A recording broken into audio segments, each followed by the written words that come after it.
మహిళా రెజ్లర్లకు వేధింపుల కేసులో ఆరోపణలు ఎదుర్కొంటోన్న బ్రిజ్ భూషణ్ను నిర్దోషిగా ప్రకటిస్తూ ఢిల్లీ కోర్టు తీర్పునిచ్చింది. ఈ తీర్పుపై మహిళా రెజ్లర్ వినేష్ ఫోగట్ కూడా ఆక్రోశం వ్యక్తం చేశారు. మాజీ ఎంపీ చాలా పలుకుబడిని ఉపయోగించారు.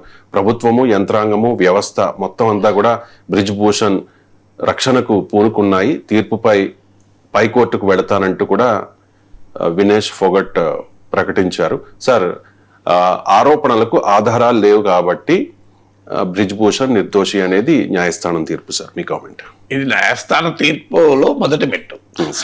హైకోర్టుకి వెళ్తున్నారు, హయ్యర్ కోర్టుకి వెళ్తున్నారు రెస్లర్స్.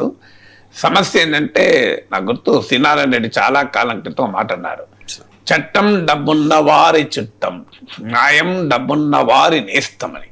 దాన్ని మనం ఇప్పుడు రివైజ్ చేస్తే, చట్టం బలమున్న వాడి చుట్టం, న్యాయం బలమున్న వాడి నేస్తం.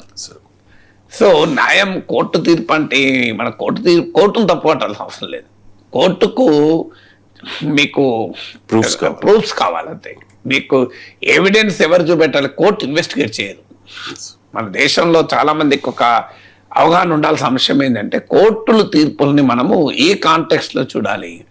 కోర్టుకు ప్రత్యేకంగా ఇన్వెస్టిగేషన్ ఏమి ఉండదు. ప్రాసిక్యూషన్ వారు ఇన్వెస్టిగేషన్ మెటీరియల్ చూపెట్టాలి. సో మీకు రెండు వైపులా లాయర్లు వాదిస్తుంటారు.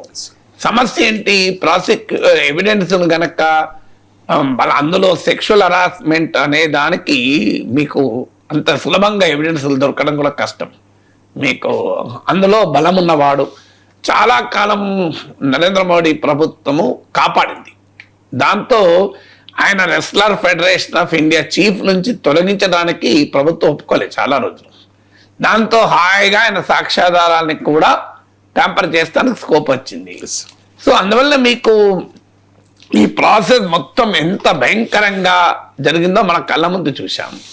ఎందుకంటే నేను ఉత్తరప్రదేశ్లో కొన్ని పార్లమెంట్ సీట్లలో ప్రభావితం చూపెట్టేటువంటిది మీ కుల్దీప్ సింగర్ అని చూశాం.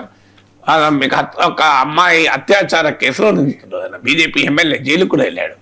కానీ ఆయన పట్ల రాజకీయ నాయకులు ఎలా ప్రవర్తించారో చూసాం, ఎంత గౌరవంగా. అందువల్ల పొలిటికల్గా బలమున్న నాయకులు, దేశానికి గౌరవం తెచ్చి ఒలింపిక్స్లో మెడల్స్ తెచ్చిన రెస్లర్స్ ఢిల్లీ నగరంలో రోజుల తరబడి నిరసన తెలిపితే, బేటీ బచావ్ బేటీ పడావ్ నినాదం ఇచ్చిన నరేంద్ర మోడీ కనీసం వారి గురించి ఒక్క రోజు కూడా మాట్లాడలేదు. ఒక్క క్షణం కూడా వాళ్ళని పిలిపించి, ఏంటమ్మా మీ ప్రాబ్లం, ఎందుకు పోరాడుతున్నారు? ఎందుకంటే దేశం గర్వించదగ్గ మల్ల యోధులు కదా, మామూలు వాళ్ళు కారు. వాళ్ళు ఒలింపిక్స్లో అవార్డు వచ్చారు కదా.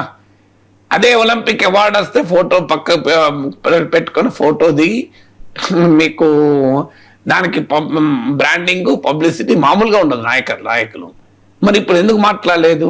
ఇవాళ జంతర్ మంతర్ ప్రొటెస్ట్లు ఈ స్థాయిలో విజయవంతం కావటానికి కారణం అదే. అంతకుముందు ఈ ప్రొటెస్ట్లన్నీ చూశారు, రైతుల ఉద్యమాలు చూశారు, రెస్లర్ల ఉద్యమాలు చూశారు, ప్రభుత్వం స్పందించిన తీరు చూశారు. ఈ ఆగ్రహము, ఈ కోపం అంతా ఒక పేరుకుపోయి ఉంది. అది జంతర్ మంతర్లో కాక్రోచులతో పేలింది. ఎందుకంటే ఏదో ఒక దానికి ట్రిగ్గర్ రావాలి. చాలా మంది ఇది ఇప్పుడే అయింది అనుకుంటారు. ఇప్పుడు మన నీళ్లు వేడి చేస్తుంటే ఆవిరి మొదట్లో జరగదు, 100 డిగ్రీలు వచ్చాక ఆవిరి అవుతుంది. అప్పటిదాకా ఏమీ జరగలేదు అనుకుంటే పొరపాటు. అప్పటిదాకా నీరు మరుగుతూ ఉంటుంది. ఆ స్టేజ్ వచ్చాక అది స్టీమ్ అవుతుంది, మనకు కనబడుతుంది. స్టీమ్ వచ్చాక సడన్ గా రాదు కదా. మీరు కుక్కర్ పెట్టండి, ఆ విజిల్ ఎప్పుడు వస్తుంది? ఒక దశ వచ్చినాక విజిల్ వస్తుంది, స్టార్టింగ్ రాదు కదా విజిల్. ఇది కూడా అంతే, విజిల్ వచ్చింది మీకు. అందువల్ల రెస్లర్ల పోరాటం విషయంలో ప్రభుత్వము అన్ని రకాలుగా ఉక్కుపాదం మోపింది. నిందితులైన బ్రిజ్ భూషణ్ కాపాడటానికి అధికారంలో ఉన్న వ్యవస్థలన్నీ పనిచేశాయి. ఏం చేస్తారు వారు పాపం. సో అందువల్ల ఇది ఏదో న్యాయం గెలిచింది, ధర్మం గెలిచింది అనుకుంటే పొరపాటు. అందుకే మీకు ఎక్కడ బీజేపీ కూడా సెలబ్రేట్ ఏం చేసుకుంటలేదు. బ్రిజ్ భూషణ్ ఒక్కడే సెలబ్రేట్ చేసుకుంటున్నారు కావచ్చేమో, కానీ భారతీయ జనతా పార్టీ నాయకులు బయటకు వచ్చి, నేషనల్ మీడియాలో వాళ్ళ స్పోక్స్ పర్సన్లు బయటకు వచ్చి, మేము గెలిచాము, చూడు న్యాయం గెలిచింది, ధర్మం గెలిచింది, నిజాయితీ నిరూపించబడింది అని అంటున్నారా? ఎందుకంటే లేరు, వాళ్ళకు కూడా తెలుసు బ్రిజ్ భూషణ్ చరిత్ర.